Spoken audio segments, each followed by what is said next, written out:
before about going into shadow work. So this is quite a new word or term, and I feel a bit long in the tooth. And I kept hearing this and thinking, I don't fancy that. I don't fancy a bit of shadow. What's all that about? I don't want to do that. I know how dark my mind is. You know, that doesn't sound very good. And then as I was just sitting in silence and thinking, oh, right, the seed. Oh, right. So years ago, I had a herbal toiletry company called Pomegranate Products, and actually, also, and I've been reminded, like, you know what this is, you know what shadow work is. It's like Persephone in the underworld. It's a classic Greek, you know, that you have to go into the shadowlands and shadow work. I was like, that's taken me about.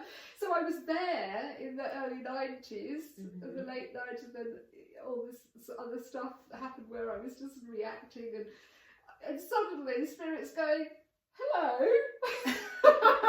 You do know what this is about. You do, exactly. So I don't want to do that. It's just it's got a name now, so it can be, so you can understand what you're actually doing when you're doing the shadow work. Yeah, so that's the story of Persephone.